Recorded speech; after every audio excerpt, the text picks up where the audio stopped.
All right, fellas, welcome back. We got UFC Fight Night, Della Maddalena versus Carlos Prates on deck here. 4 a.m. That's going to be a tough wake up, but we're going to go ahead and do it. Watch Cody Steele fight at 4:15 a.m. Can't wait. This one's going to be a fun card, though, man. I don't want to miss anything, so I'm going to go ahead and get into my predictions. First up, we got Domar Fan versus Cody Steele. I've literally never heard or seen of Domar Fan in my entire life, dude. Apparently, he had a fight at UFC 325. I've literally never seen this human in my life. Cody Steele coming off a loss to Rongju. I believe that was his first fight in the UFC. I'm going to go ahead and go Cody Steele here. Moving on, we got Jonathan Mikalev, Themba Gorimbo. Mikalev coming off a loss in the UFC. Or actually, no, he beat Tim Elliott. So Mikalev beating Tim Elliott's a good one. Themba Gorimbo on a losing streak. I could see Themba Gorimbo disrupting some parlays here. We don't know too much about Mikalev, but I'm going to go ahead and go Mikalev by decision on that one. Moving on, Ben Johnson, Wes Schultz. Couple rookies. Johnson making his debut. Wes Schultz coming off a loss to... Who did he lose to? Pinas. Coming off a loss to Pinas doesn't tell me much. I know Pinas is pretty good. He's a good competitor. So Ben Johnson, Wes Schultz. This one's a toss-up for me. The odds are pretty tight as well. I'm going to go ahead and go Johnson in his home country. Moving on, we got Colby Thickness, Vince Morales. Colby Thickness coming off a win after getting beat, by Toporia's brother. And he got Vince Morales on a losing streak. Vince Morales is kind of a 50-50 fighter. He's getting up there. He's a veteran of the sport. I just spit. Colby Thickness, obviously, coming out of that same gym with all the Australians, but he's proven to be a good martial artist. But I'm just not too sure whether he's going to get checked by Vince Morales or not. I'm going to go ahead and say he's not going to. I'm going to go ahead and say Colby Thickness by decision. I'll play that one safe, not overthink this. Next up, we got Jacob Malkoun, GM3. Got to wonder when it's over for GM3, man. At a plus 700 favorite and a heavy underdog for, what did I say, plus 700? Excuse me. Plus 700 underdog and an underdog for most of his fights. Getting finished in most of these fights. You can't keep taking too much more of these. He's getting up there in age. Jacob Malkoun, not too much of a finisher, but at a minus 1100 and GM3 standing across the cage for you, man, you got to finish him or else you're not going to do too much in the UFC. So I'm going to go ahead and say Jacob Malkoun by finish. GM3 hangs him up after this one. Although, I don't know, he seems to love getting the shit beat out of him, so maybe he just keeps it going. Speaking of, we got Junior Tafa, Kevin Christian. Now, I think Junior Tafa is probably retiring after this one if he loses. Minus 205 favorite in his home country. Kevin Christian coming off a loss to Elikana. It just seems like a guy that they're going to give him kind of a layup for. I don't know how good Kevin Christian is. I don't remember that fight. But I never want to wager my hard-earned money on Junior Tafa.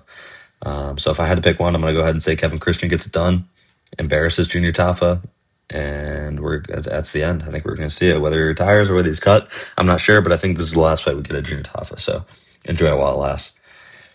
Moving on, we got Cam Rouston, Robert Burchak. Robert Burchak coming off a win. Beat Brad Tavares. Cam Rouston also coming off a knockout win. Now, the odds are pretty tight on this one. Burchak's pretty good. This is going to be a high-level fight. This is a feature fight for a reason. But I think Cam Rouston's going to probably get this one done again by KO. We're going to see this probably later in the fight. He's got to wear him down a little bit. These Polish guys are pretty durable. And I never really want to bet against the Polish, but Australia is going to have a fun night tonight. But I think Cam Rouston get this one done. The odds are pretty tight. I like putting my money on Rouston by KO again. There's going to be a point where he just doesn't get it done. Could be this time. But I think Cam Rouston gets the win again. Home country. Moving on to the main card, we got Tai Tuivasa, Louis Southern. Another one that's going to be a retirement, man. I think win or lose, Tuivasa is probably done after this one. Louis Sutherland on a losing streak. Tuivasa is 0 for 6 in his last 6. I couldn't tell you, man. Tuivasa was a former top 5, top 10, top 15 for the longest. They literally could not. He could not get himself out of the rankings if he tried. Sutherland has had a rough go in the UFC, coming in on short notice against Tuivasa. Man, I don't want to put my hard-earned money on Tuivasa, and I wouldn't, but I'm going to go ahead and say Tuivasa gets this one done. Moving on, we got Shamil Gaziev, Brando Pericic. Shamil Gaziev just coming off a KO loss. Brando Pericic coming off a KO win. I think we continue that trend. The odds are pretty tight. They're both pretty evenly sized. I don't know. Shamil Gaziev is just a blob, dude, and Brando Pericic looks a little bit more like an athlete. That's really all you have to go on in heavyweight nowadays. So I think Brando Pertic takes the ranking. Let's not overthink this. Moving on, we got Marwan Rahiki versus Ali Schmidt. Ali Schmidt coming in a late notice. Rahiki's sick, man. He is sick. And he's from Morocco, but I think he trains in Australia. He's got the Australian accent. And he looked awesome in his last fight. Who did he fight? Oh, that's right. He leg kicked Hardwick to death. Man, that stinks. Well, anyway, Rahiki's good. He's going to be able to showcase this. Unfortunately, it's a late notice fight. You root for the local guy in Ali Schmidt, but I think this is going to be a rough go. Hopefully we see Ali Schmidt again after this one. I think this is going to be a clean Rahiki first round finish, and I would bet on finish. Next up, we got Tim Elliott, Steve Erceg. Elliott at a plus 230, also played spoiler in his last time out. Steve Erceg won against that one guy. I forget his name, the tall dude. Bantamweight. Oh, yeah, Osborne. So he beat Ode Osborne in a clear decision. I thought he won that fight. But you never know with Tim Elliott, man. I mean, Erceg, thank you, UFC. Oh, my gosh. I hate this glitch, dude. What is this? All right. Come on. There we go. All right. I'm fumbling. I am fumbling. All right, scrap the video. It's over. No, I think I'm just going to skip this. Erceg goes ahead and gets the decision win here. Doesn't have too much finishing capability, but Tim Elliott is going to give him a good fight. I think Steve Erceg's going to get this one done. Next up, we got Quillen Salcud, Beneil Dariush. Now, minus 450. That's crazy.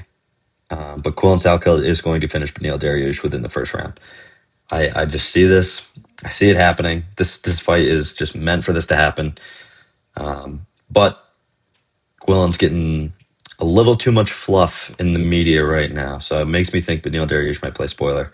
The old guys kind of rule the lightweight division, man. I think Beneil Dariush is obviously very skilled. He's been around for a while. He's been in the rankings for a long, long time. And he might make this a harder fight than Quillen Salcud is expecting. But Quillen Salcud is damn good, dude. He is really, really good. And I think he's going to finish Beneil Dariush, work his way up. Another one that we might see a retirement. I'm not sure what Beneil Dariush is thinking. I mean, he is only, 36?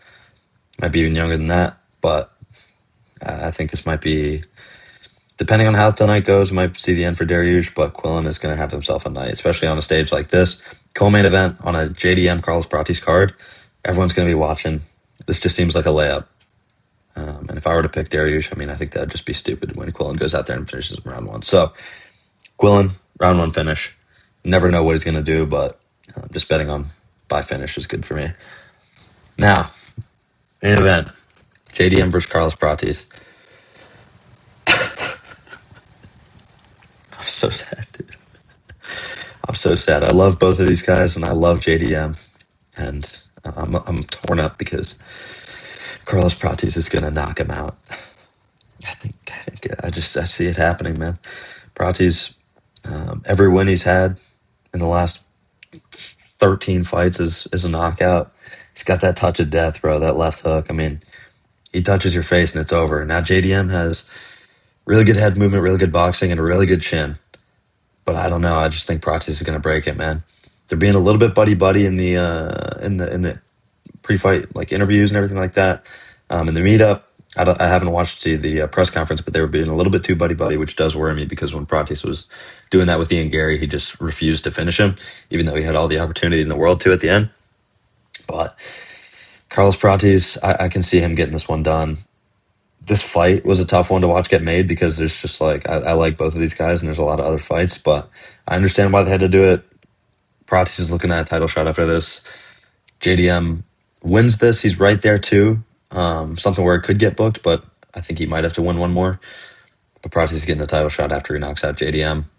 I'm going to go ahead and say it's either around 4 or 5, but that's just what I'm thinking. I'm going to put my money on Carlos Prates, unfortunately. What are the odds for this fight? Really tight, as they should be, but we'll go ahead and see, man. I'm going to really enjoy myself during this card. I think we're going to get a lot of finishes, especially after last week with 11 decisions in that one. It was really rough.